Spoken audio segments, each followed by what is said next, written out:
Vale. Bueno, buenos días. Ahora.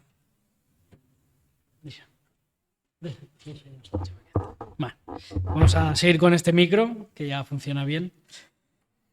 Y nada, bueno, quiero pedir que oréis también por Susi y Alaya. Se ha quedado en casa esta noche. Parece que ha tenido cólicos o así que ha estado un poco más pachucha. Por eso también no ha podido venir en el día de hoy Susi, pero bueno, pido oración para que esté bien y para que, bueno, puedan descansar también las dos.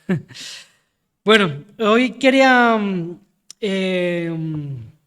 que pudiéramos hablar acerca de la regla de oro. Seguramente la habéis escuchado más de una vez, que está en el Evangelio de Lucas, capítulo 6. Pero antes quería haceros una pregunta, y es: ¿qué mérito tiene algo que no cuesta nada, ¿no? ¿O qué valor tiene algo que no ha sido difícil a conseguir? Por ejemplo, si yo salgo por la calle y me encuentro una medalla olímpica de oro, puedo decir que tengo una medalla olímpica, ¿no? Mira, tengo una medalla de oro. Pero ¿qué valor tendría eso? Ninguno. Básicamente es algo que me he encontrado en la calle, más allá del valor de la moneda en sí. A mí no me aportaría una mejora, ¿no? No sería yo mejor por tener esa medalla de oro que me he encontrado en la calle. Ahora, si la he ganado, entonces eso representa algo, ¿no? Representa que yo he sido el mejor en cierta disciplina. Y ahí sí que tiene un valor distinto esa medalla de oro, cuando yo me la he ganado, cuando me ha costado un esfuerzo, o cuando simplemente pues ha sido algo fortuito, algo que no ha implicado ningún esfuerzo ni valor. Y un ejemplo de esto quería simplemente mencionar, porque a lo mejor habéis escuchado de un hombre, se llama Alex Roca, no sé si os suena. Es un hombre que tiene un 76% de discapacidad, y en esta maratón de la Marató de TV3 completó los 42,195 kilómetros de maratón, él solito, ¿no? Y la verdad que muchas otras personas han participado en esa maratón, alguno incluso ha ganado, pero la noticia no era sobre el que ganó la maratón, sino sobre esta persona que, con un nivel de dificultad altísimo, con una discapacidad exagerada del 76%, ha conseguido completar la maratón, ¿no? Sin ayuda, él solo, y encima en unas 5 horas, que es bastante alto, y yo te aseguro que no podría. Pero creo que este es un gran ejemplo de cómo el esfuerzo, cómo la dificultad de conseguir una meta, ¿no? El esfuerzo que le ponemos tiene valor, ¿no? Y es valorado. Tanto así que el ganador de esa maratón no se ha escuchado de hablar, pero de esta persona sí, ¿no? Y hay una noticia, y si buscáis, pues, ganador con discapacidad, o bueno, alguien que ha completado la maratón con esta discapacidad, pues os saldrá la noticia, porque hace relativamente poco, hace un par de semanas. Así que teniendo esto en mente, ¿no? Que cuando las cosas difíciles son difíciles de hacer, entonces adquieren ese valor, creo que hablemos también pues en este pasaje, ¿no? O que leamos pensando un poco en esto, ¿no? Porque nos pasa un poco lo mismo con la vida cristiana, ¿no? Cuando mostrar amor, cuando obedecer, cuando perdonar es fácil, no es difícil ser un buen cristiano, ¿no?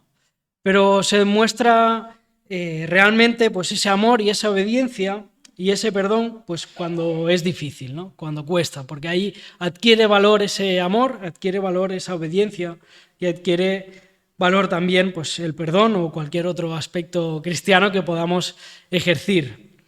Así que vamos a pasar a la lectura. Abrís conmigo la Biblia en Lucas capítulo 6, versículo 27. Voy a leer la primera parte de lo que tenía preparado para hoy. del 27 al 31, dice así: pero a vosotros, los que oís, digo, amad a vuestros enemigos, haced bien a los que os aborrecen, bendecid a los que os maldicen, orad por los que os maltratan. Al que te hiere en la mejilla, preséntale también la otra. Y al que te quita el manto, no le niegues aún la túnica. A todo el que te pide, dale. Y al que te quite lo tuyo, no se lo reclames. Y conforme deseáis que os hagan los hombres, hacedles del mismo modo. Y aquí, en este pasaje que seguramente conocemos y hemos escuchado más de una vez, yo he podido sacar 3 ámbitos, ¿no?, en los que está hablando.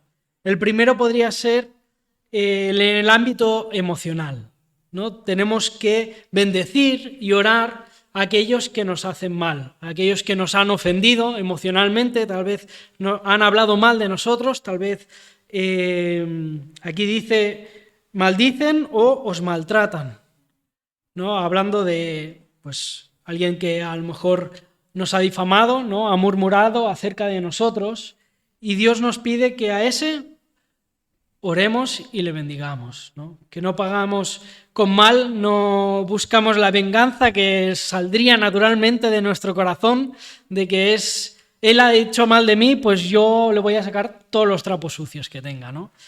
Y es algo que naturalmente surge de nosotros, es algo que está en nuestro corazón muchas veces cuando alguien nos ofende o cuando alguien dice mal de nosotros o incluso nos insulta. Pero aquí Dios nos está pidiendo que oremos por esa persona, ¿no? Y que no le volvamos maldición con otra maldición, sino que seamos buenos, digamos bendición, que salga de nuestro Espíritu Santo, no de nosotros mismos, esa benignidad, ¿no?, y esa bondad hacia esa persona. Y por eso también, vamos a seguir viendo, pero por eso quiero que tengáis en mente el esfuerzo que hizo tal vez este hombre, ¿no? Estas cosas que son más difíciles de lograr, ¿no? Que bendecir a alguien que nos está haciendo mal. A nadie le es fácil eso. Pero eso es lo que el Señor valora. Otro aspecto es el físico.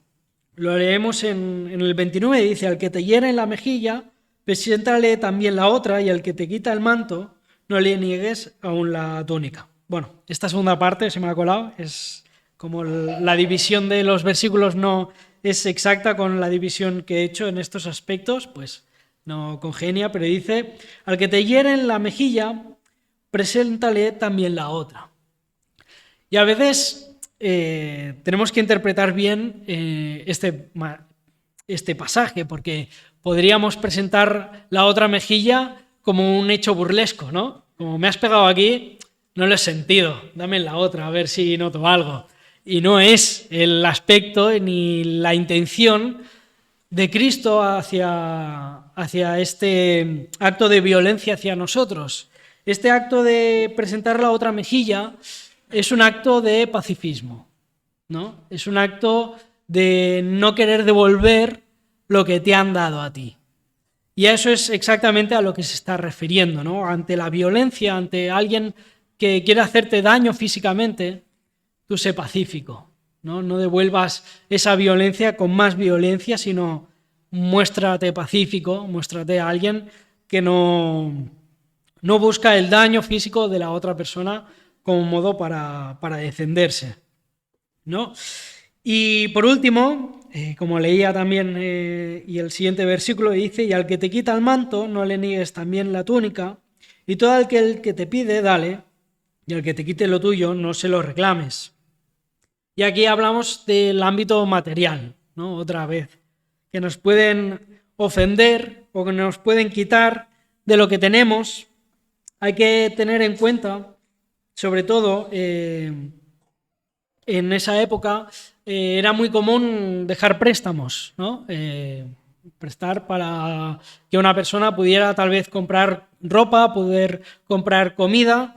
La sociedad era una sociedad más precaria que tal vez la que vivimos o tenemos hoy en día, pero era posible de que una persona que te haya tratado mal o te haya difamado en algún momento necesitará ayuda económica, ¿no? Y aquí te está diciendo, no le niegues, dale. Y dale sin esperar de que esa persona te devuelva el dinero. Porque eso era lo común, ¿no? Y era lo que se hacía. Yo te prestaba un dinero para que tú pudieras seguir adelante, pudieras seguir trabajando, pudieras comer, pudieras abrigarte y en el día de mañana, pues, devolver pues, ese préstamo, ¿no? Era algo común. Pero él te pide, ¿no? Y que no solamente no recaneas, ¿no? Sino que además seamos generosos incluso en ese sentido, sobre todo cuando hay una necesidad, ¿no? Cuando hay una necesidad de esa persona a la que a lo mejor disfrutaríamos ver sufriéndola un poco, ¿no? Sufriendo de eso y dice, bueno, pues si hoy no comes, tampoco te vas a morir, ¿no? Pero pasas hambre un día y te devuelvo eso, pues tenemos que luchar contra esa inclinación que tenemos como pecadores y mostrar ese amor. Y en el 31 resume un poco pues, esto que nos está pidiendo el Señor, ¿no? Yo he resumido, este primer conjunto de pasajes es algo que el Señor nos está pidiendo que obedezcamos, ¿no? Él está pidiendo una serie de cosas, ¿no?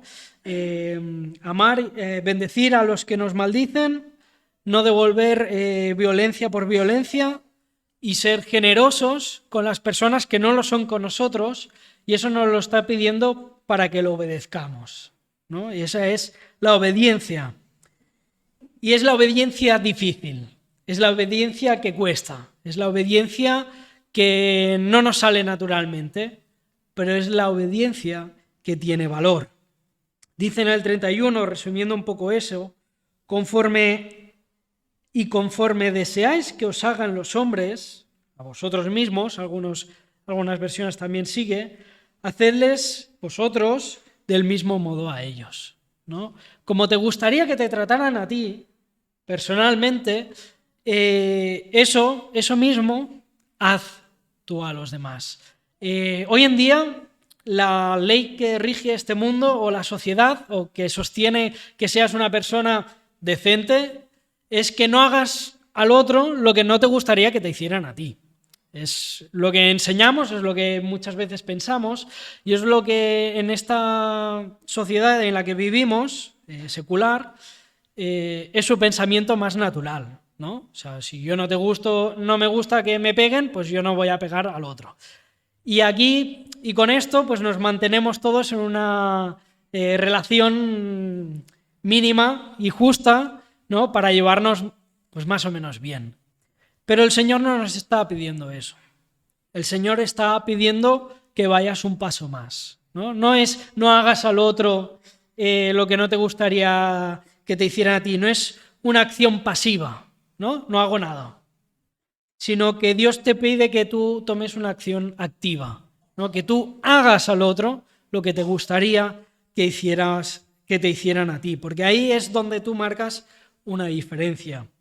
Y a eso es lo que vamos a ver en los siguientes versículos. Vamos a leer del 32 y 34.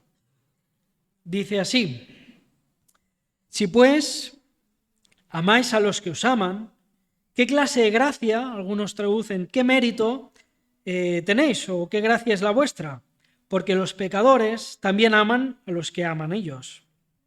Y si hacéis el bien con los que os hacen el bien, ¿qué clase de gracia es la vuestra? También los pecadores hacen lo mismo.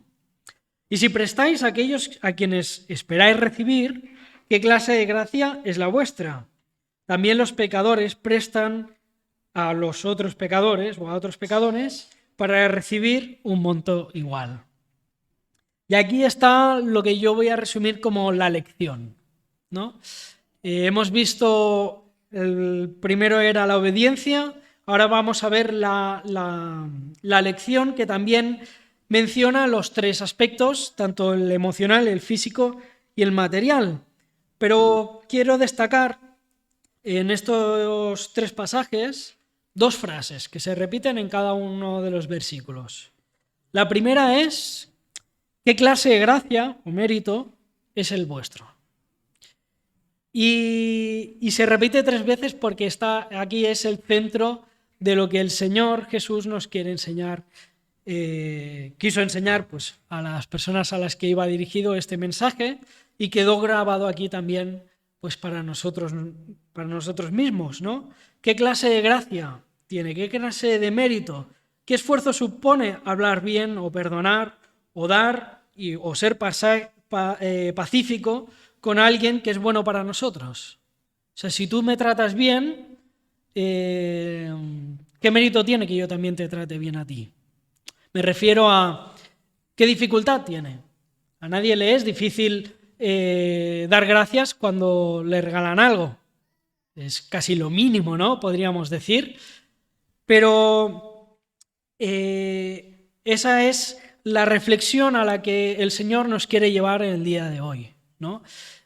Somos personas de bien, somos personas que no buscamos el mal de nadie, somos como cristianos pues personas que mínimamente intentan ayudar pues, al prójimo, al que tienen cerca, pero muchas veces cometemos el error o la costumbre de limitarnos solamente a ayudar a esas personas que son buenas con nosotros, a aquellas personas con las que nos es fácil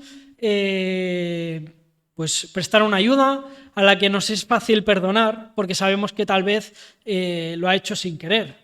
A Joya, a nuestros hijos, les perdonamos un montón de cosas porque a veces lo hacen por ignorancia, ¿no? O porque no saben, o porque no controlan, y les perdonamos porque no vemos una mala intención.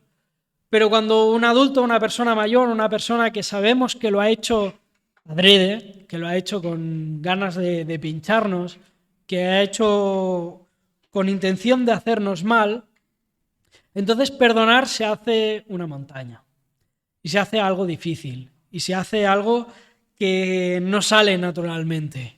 Pero ahí es donde el Señor precisamente está hincando el diente, ¿no? Está poniéndole atención a lo que nos quiere enseñar. Eso es lo que tiene mérito. Eso es lo que te importa. Eso es lo que te va a hacer distinto a los demás. Porque, como dice la segunda frase, que también os quería mencionar o poner énfasis, es también los pecadores, ¿no? También los demás, también la gente que no busca ser mejor que nadie, lo hace, ¿no? Incluso en las bandas de delincuentes, entre ellos mismos se tratan bastante bien, como aquel que dice.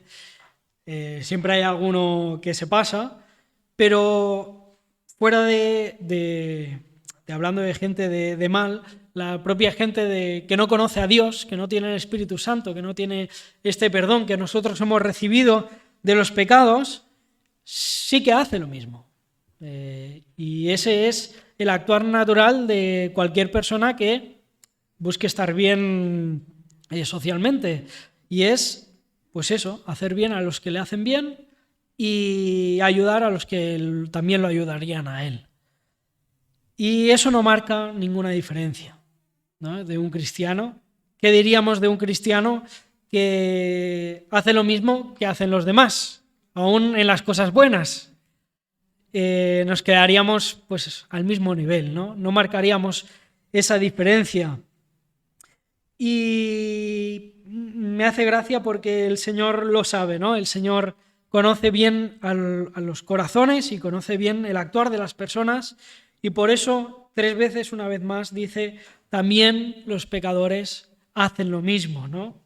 Y entrando en los 3 aspectos, simplemente para mencionarlos, ¿no? También los pecadores aman a los que lo aman a ellos, también los pecadores hacen bien a los que le hacen bien a ellos, y también ellos prestan a los que saben que les van a devolver lo que han prestado, ¿no?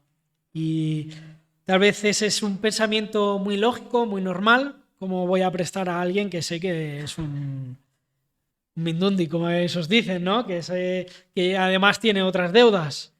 Pero si tiene necesidad, el Señor te pide pues que no seas igual que los demás y que des más y que des sin esperar nada a cambio. Y termina resumiendo un poco este pensamiento, esta lección, y lo hace en el versículo siguiente. Resume un poco la obediencia que hemos visto en los primeros versículos, resume también la lección que nos está enseñando a través de estos 3 siguientes, pero además añade 2 aspectos muy importantes también, que es el efecto que tiene esa obediencia y la recompensa. Y el efecto lo vamos a ver, la recompensa, perdón, y el efecto lo vamos a ver en el versículo 35.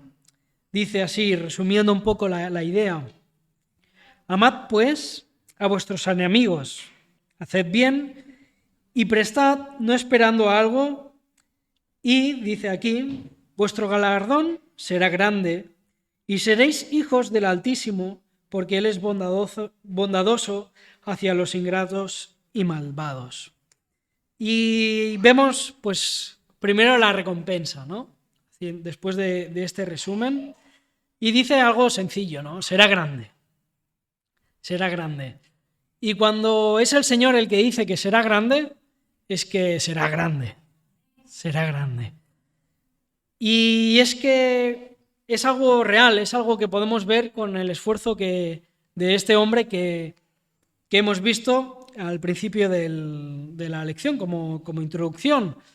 Él se ha esforzado, él ha hecho su esfuerzo más que nadie y ha tenido pues su reconocimiento, ¿no? Ha tenido su recompensa, ha salido en las noticias, se ha hablado de él y ha quedado como la primera persona del mundo que ha conseguido eso.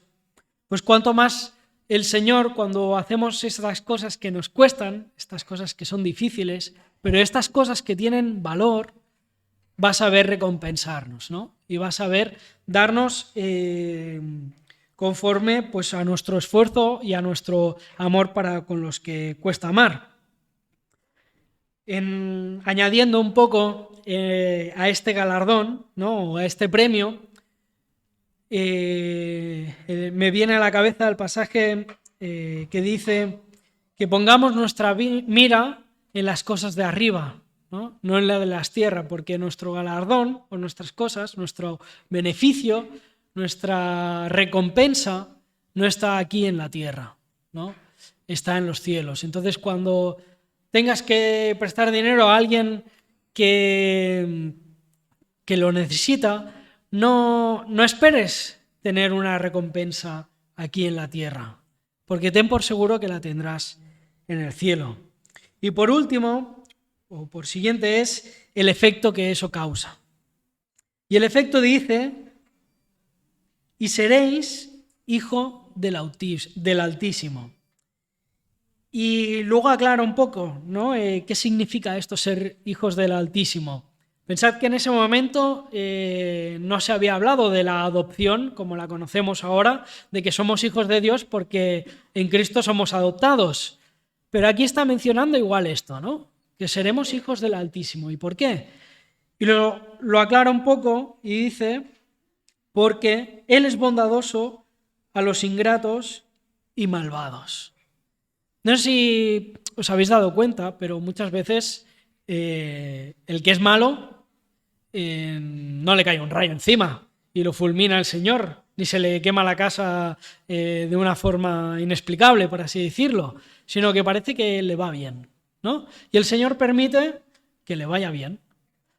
Y si Dios es bueno para con él, luego ya tendrá su recompensa, ¿no? O su castigo en su debido momento. Pero parece que Dios no le niega esas cosas. ¿Cuánto más nosotros, ¿no? Porque si hacemos bien con Dios, dice, seréis hijos del Altísimo. Y ese hijos del Altísimo se refiere, y eso es a lo que quería llegar, es esa similitud, ese parecido, ¿no? Vamos a reflejar un poco más ese carácter de Dios mismo, del Altísimo, dice aquí. Y ese carácter es que Dios es bueno para con las personas que no creen en Él o que a veces lo insultan. o que a veces menosprecian o que no creen en Él. Y Dios permite y a veces los bendice. Y en eso nos podemos parecer también en Él, en que podemos dar amor a estas personas que han sido malvadas con nosotros. Y una cosa más que quiero remarcar en cuanto a esta bondad a esa persona que es ingrata o que es malvada, es nosotros mismos, porque Él lo ha dado todo por nosotros. Cuando nosotros estábamos perdidos, cuando nosotros estábamos en pecado, incluso las personas hoy en día que siguen en pecado y en ofensa hacia Dios, Dios ya ha enviado a su Hijo para morir por sus pecados. Ya ha hecho esa ofrenda y ha puesto a su disposición este regalo tan grande.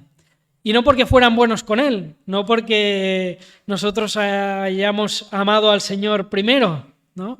Sino porque Él nos ha amado antes, ¿no? Y ha querido pagar nuestra maldad con bondad, nuestro odio con amor y nuestra violencia con pacifismo, ¿no? Pues si hubiera tal vez querido responder con violencia, pues a lo mejor hubiera hecho borrón y cuenta nueva y hubiera hecho algo nuevo y algo distinto en lugar de darnos a nosotros la oportunidad de seguir sus pasos y seguir y ser hijos pues adoptados de Él. Así pues, resumiéndolo un poco, podemos mostrar amor, podemos mostrar benignidad y así ser parecidos a Dios en eso también, ¿no? Y ser hijos del Altísimo. Ahora, este efecto de ser hijos del Altísimo va a causar un efecto evidente en los demás. Quiere decir, si yo actúo, si yo obedezco estas palabras, a pesar de que sean difíciles, a pesar de que no me salgan naturalmente, va a crear una diferencia, va a crear un efecto que la gente va a relacionar mi actuar y mi hacer con Dios mismo. Va a poder ver a Dios en lo que yo hago y en lo que muestro. ¿Por qué? Porque lo que hago y lo que muestro refleja quién es Dios y lo que ha hecho por nosotros. Y eso va a crear una diferencia en las personas que tienes alrededor. Ahí se va a ver que tú eres distinto, que tú tienes algo más, que tú eres hijo de Dios, en que haces las cosas que son difíciles. Porque lo demás, como hemos leído, ya lo hacen los demás. No hace una diferencia. No es distinto al compañero de trabajo, tal vez que es buen tío, por así decirlo. La diferencia la hace cuando hacemos lo difícil, ¿no? Cuando nos impregnamos del carácter y del amor de Dios y lo transmitimos, pues aquí hemos visto unos ejemplos bastante prácticos de cómo llevarlo a cabo.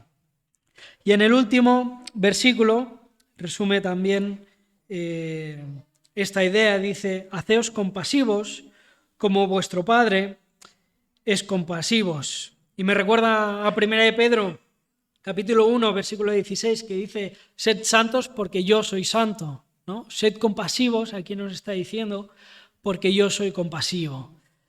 Y esto como cristiano, estas cosas, es algo que debemos hacerlas casi naturalmente. No pensando en lo que el otro ha hecho por nosotros, sino pensando en lo que Dios ha hecho por nosotros.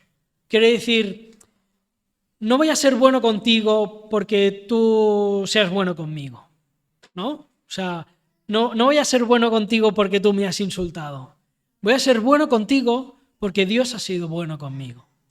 Y este reflejo es el que quiero que se quede claro, que quede afianzado en vuestro corazón, para que tomamos las fuerzas para hacer lo que es difícil, ¿no? Para esforzarnos, para terminar la maratón a pesar de nuestras dificultades, para que podamos mostrar a Cristo y que se pueda decir de nosotros que somos hijos del Altísimo. No solamente porque tenemos la etiqueta del Espíritu Santo que nos da esa posición de hijos de Dios, sino porque se refleja en nuestras acciones, porque hacemos pues lo que es realmente difícil. Vamos a mostrar amor con nuestras acciones, vamos a mostrar lo que tiene validez, lo que tiene valor, lo que da gracia, haciendo y dando amor a aquellos que tal vez no se lo merecen. Así que, bueno, es cortito, la verdad que no he tenido demasiado tiempo porque se me ha pasado la semana volando con las dos niñas, pero el Señor sí que en esta semana ha ido poniendo estas cosas en mi corazón, ¿no? ¿Qué mérito tiene obedecer cuando me es fácil? ¿Qué mérito tiene esforzarme en el ministerio o estar en un ministerio cuando no suponen ningún esfuerzo para mí? Es cuando cuesta, es cuando no tengo ganas, es cuando a veces es difícil perdonar o a veces es difícil ser bueno o obedecer, cuando eso adquiere un valor de verdad. Cuando hacemos las cosas porque Dios los pide y no porque nos vengan en gana o porque nos parezca bien. Así que vamos a meditar en ello, vamos a orar también y vamos a finalizar también la reunión en oración.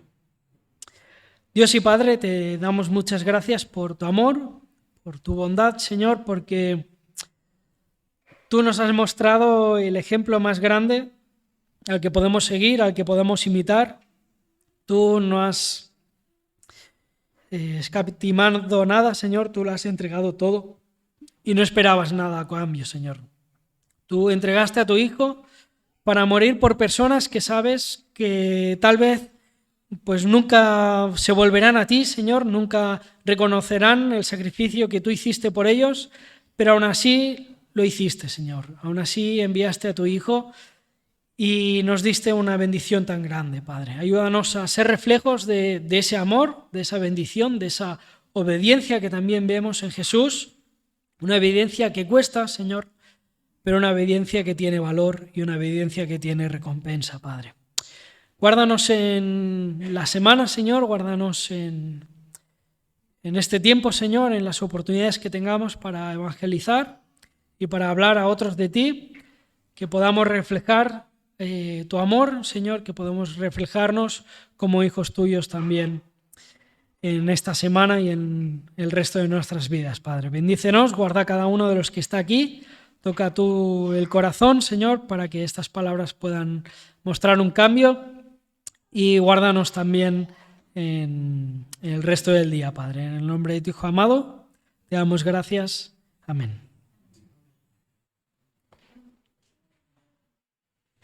Feliz semana a todos.